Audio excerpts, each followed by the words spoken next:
My name's Greig Fraser. I'm the cinematographer of Dune Part 2.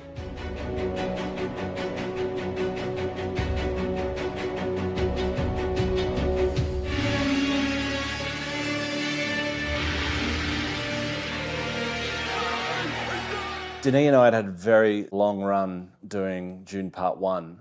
A lot of that film was set in Caladan, not on Arrakis. Some of the film was at the end, but it wasn't really that much set out in the desert. Denis was very clear about Arrakis is a character in our film. We need to feel the heat. We need to feel the torture that is being outside in Arrakis. But one of the things that really he was very precise about was the worm ride, because we'd only glanced at the worm in Part 1, and it really only made a sort of a small appearance. For Part 2, the worm ride is effectively Paul's perspective. We also have the perspective of Chani, who's acting as the perspective of the Fremen who are watching. But the camera and the lighting choices and the movement choices are all based directly on how those characters are feeling and behaving at that particular point in time. The main emotion we were trying to capture when we were filming the prelude to the actual worm ride was the nervousness from Chani, the emotional nervousness, and I think that's pretty well reflected in the way the camera moves. The camera has a little more movement, as in it's more handheld, it feels a little bit more emotional, but then we cut back to Paul, and a lot of Paul's work is a lot more still. It's him trying to sort of meditate, become one with the worm to try and make sure that he rides this thing properly. It was very important that the camera mirrored the character's journey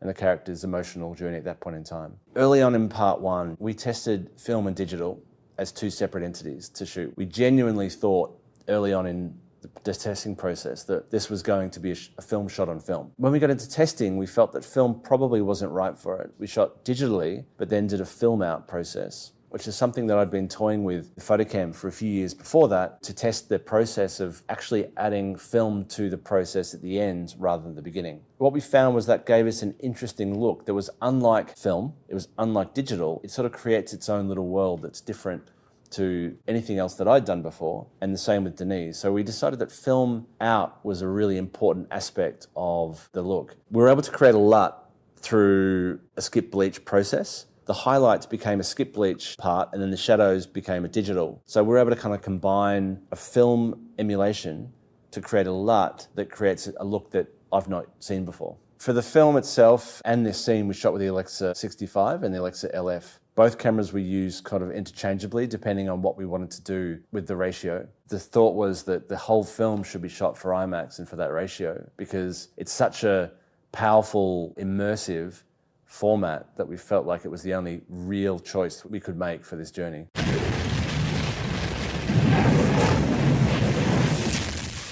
The IMAX ratio and the IMAX experience is unlike anything else. It's probably the most immersive experience that I've ever had in theatre. If we're watching something in IMAX, then it becomes something that you forget where you're sitting. You forget where you are.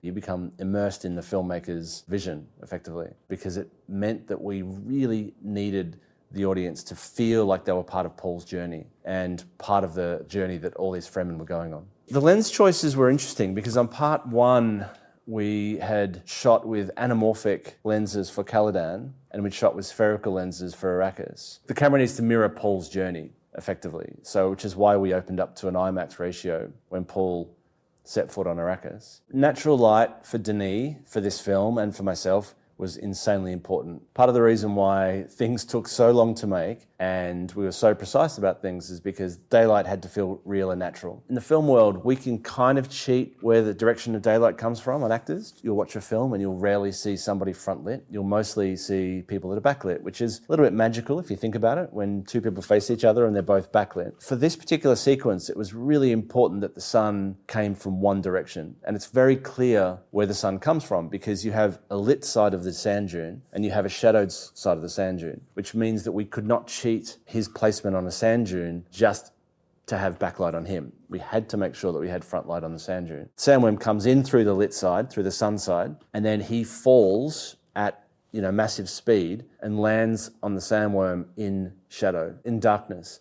So it was a very important narrative choice to make. The sun became a really incredible, important part of the process. And we felt like if we're going to be sort of going out on a limb and showing the world worm writing like this, that we may as well do it without anyone sort of fearing like it was false. So all of the worm writing was done with natural daylight. Let's play the scene back for reference.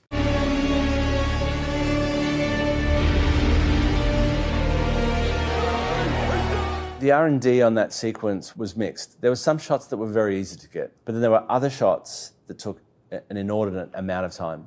Like, for example, the shot of him standing up riding, we couldn't get the shake of the camera right. He was obviously not moving. So we had to find a way to make the camera feel like it was tracking with him and have just the right amount of shake and just the right amount of movement. We shot it with a test, didn't work. Shot it again, didn't work. There were multiple shots that took many days or even weeks of R&D to get even a single shot. Some were easier than others, but then there were others that were insanely hard. Early on when we started talking about the sandworm writing, it was very, very hard to find reference for how it should look. We looked quite extensively at avalanche videos, surf videos. We tried to see what it would be like when Paul was literally under the water, but in this case, sand. Biggest challenges on this is that, worms don't exist. But the elements that do exist, we were able to build. We were able to build what he is standing on and writing on, but we're also able to build and create the right amount of sand and the right amount of daylight. One of the great things about Paul, who's our VFX supervisor, he's a firm believer in creating as much in camera as possible so that when he creates his magic, that it blends in really well. Anytime that you're seeing close-ups of actors, anytime you're seeing mid-shots of actors, that's all in camera. Things beyond that, anytime there's an extension of the worm, is VFX. But for the most part, we fought really hard to try and get things as much in camera as possible. Given that this is the second outing with Denis, I think that the biggest takeaway that I learned was how in tune you can get with your director and with the actors and with the crew when it comes to creating something of this scale. Everything we did in this film was insanely hard. Like, there was not one easy sequence. I don't think, Denis wrote one simple scene. Every scene had a level of complexity that was sort of way beyond what I've done before. When you make a film, you're so intimately involved in every single detail that goes into every single shot. It's very hard to remove yourself from the actual process when you watch a film. Generally, all I can think of is how we did things, what we were doing on the day, the conversations that we were having leading up to that, the conversations we were having after we shot it. There's a lot of emotional baggage that goes on as a cinematographer. For me, having shot this movie, every time I watch this scene, I become completely immersed in it and I forget all about those conversations. I forget about every day that, we were testing something and it failed, or then it succeeded, or every day that there was too much sand or not enough sand, or every day that the camera move didn't work, so we had to try a different way of doing it. There was a lot of R&D that went into this scene. It took months and months and months. But now when I watch it, I feel like we've nailed every part. There is not one part of any of those shots that I feel like has been compromised. Then combined with insanely incredible editing and sound design, all those things that Denis brought to the party as a director, I just think it's an incredible scene and I love watching it every single time.